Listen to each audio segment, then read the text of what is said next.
하이랜드 코너스톤 처치와 함께하는 오늘의 큐티 시간입니다. 6월 25일 목요일. 오늘의 말씀은 출애굽기 22장 1절부터 15절입니다. 사람이 소나 양을 도둑질하여 잡거나 팔면 그는 소 한 마리에 소 5마리로 갚고 양 한 마리에 양 4마리로 갚을 지니라.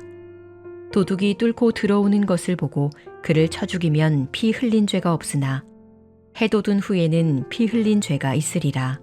도둑은 반드시 배상할 것이나 배상할 것이 없으면 그 몸을 팔아 그 도둑질한 것을 배상할 것이요. 도둑질한 것이 살아 그의 손에 있으면 소나 나귀나 양을 막론하고 갑절을 배상할지니라. 사람이 밭에서나 포도원에서 짐승을 먹이다가 자기의 짐승을 놓아 남의 밭에서 먹게 하면 자기 밭에 가장 좋은 것과 자기 포도원에 가장 좋은 것으로 배상할지니라. 불이 나서 가시나무에 댕겨 낫갈이나 거두지 못한 곡식이나 밭을 태우면 불 놓은 자가 반드시 배상할지니라. 사람이 돈이나 물품을 이웃에게 맡겨 지키게 하였다가 그 이웃집에서 도둑을 맞았는데 그 도둑이 잡히면 갑절을 배상할 것이요.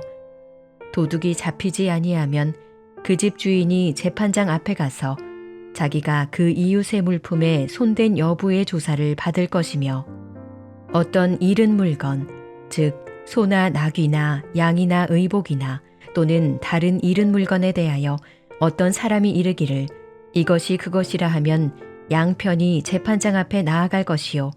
재판장이 죄 있다고 하는 자가 그 상대편에게 갑절을 배상할지니라.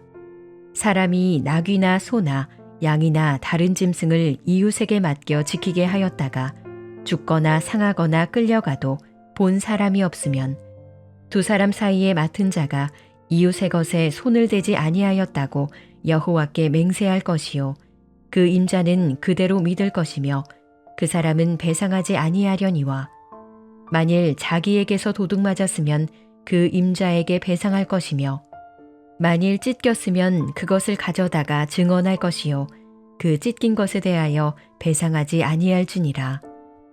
만일 이웃에게 빌려온 것이 그 임자가 함께 있지 아니할 때에 상하거나 죽으면 반드시 배상하려니와 그 임자가 그것과 함께 있었으면 배상하지 아니할지니라. 만일 새 낸 것이면 새로 족하니라. 출애굽기 22장은 여러 가지 손해와 배상에 대한 규례를 다룹니다. 도둑질한 경우, 남의 밭이나 포도원을 해친 경우, 불이 번져 곡식에 피해를 준 경우, 맡긴 물건이나 빌린 것이 없어지거나 다친 경우에 어떻게 해야 하는지를 말씀합니다. 겉으로 보면 매우 현실적이고 세부적인 생활 규칙처럼 보입니다. 그러나 이 말씀 안에는 구원받은 백성이 이웃의 손해를 어떻게 대해야 하는가에 대한 하나님의 깊은 뜻이 담겨 있습니다. 하나님은 단지 도둑질하지 말라고만 말씀하지 않으십니다. 잘못으로 인해 손해가 생겼다면 그것을 갚으라고 하십니다. 남의 것을 빼앗았으면 돌려주어야 하고 남의 밭을 해쳤으면 자기 밭에 좋은 것으로 갚아야 하며 불이 번져 다른 사람의 곡식에 피해를 주었으면 반드시 배상해야 합니다. 이것은 죄가 단지 내가 잘못했다고 말하는 데서 끝나지 않는다는 것을 보여줍니다. 하나님은 잘못된 행동만 다루시는 것이 아니라 그 행동 때문에 깨어진 관계와 생긴 손해까지 돌아보게 하십니다. 이 점이 중요합니다. 우리는 때로 잘못을 너무 쉽게 말로만 정리하려고 합니다. 미안하다고 말했으니 끝났다고 생각합니다. 의도한 것이 아니었다고 말하면 책임이 가벼워진다고 여깁니다. 그러나 출애굽기 22장은 하나님의 백성이 그런 방식으로 살아서는 안 된다고 가르칩니다. 하나님 앞에서 사는 사람은 내 행동이 다른 사람에게 어떤 영향을 주었는지 살피는 사람입니다. 말로만 미안해하는 것이 아니라 가능한 자리에서 손해를 메우고 관계를 회복하려는 사람입니다. 본문에는 의도적으로 훔친 경우만 나오지 않습니다.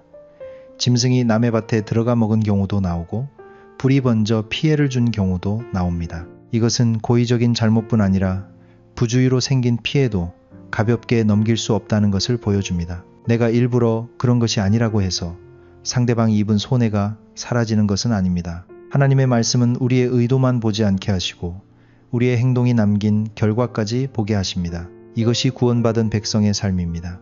하나님께 구원받은 사람은 자기 잘못을 감추거나 축소하는 사람이 아닙니다. 책임져야 할 자리를 피하지 않는 사람입니다. 내가 한 일 때문에 누군가가 손해를 입었다면 그것을 아무 일 아닌 것처럼 넘기지 않습니다.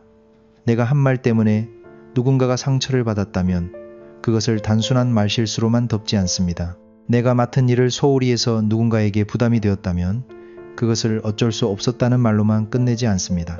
신앙은 하나님 앞에서 내 책임을 정직하게 보는 데서 드러납니다. 출애굽기 22장은 우리의 일상 속 관계를 매우 구체적으로 다룹니다. 돈, 물건, 노동, 맡겨진 것, 빌린 것, 이웃의 소유까지 하나님의 말씀 아래에 놓습니다.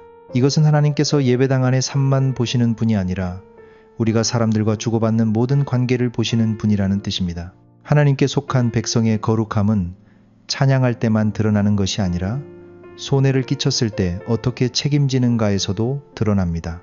그러므로 오늘 말씀은 우리에게 묻습니다.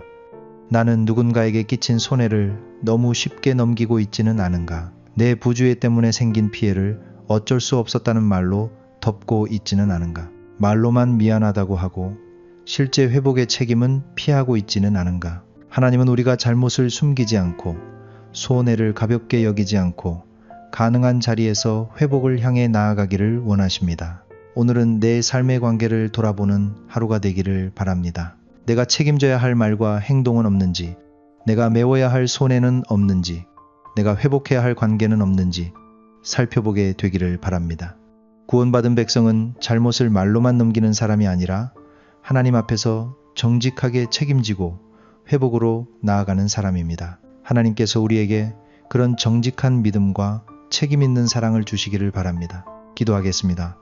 하나님, 우리는 때때로 우리의 잘못을 가볍게 여기고 다른 사람이 입은 손해보다 내 입장을 먼저 변명하려 할 때가 많습니다. 그러나 오늘 말씀을 통해 하나님께 속한 백성은 말로만 미안해하는 데서 멈추지 않고 손해를 돌아보고 책임있게 회복으로 나아가야 함을 배우게 하여 주시옵소서.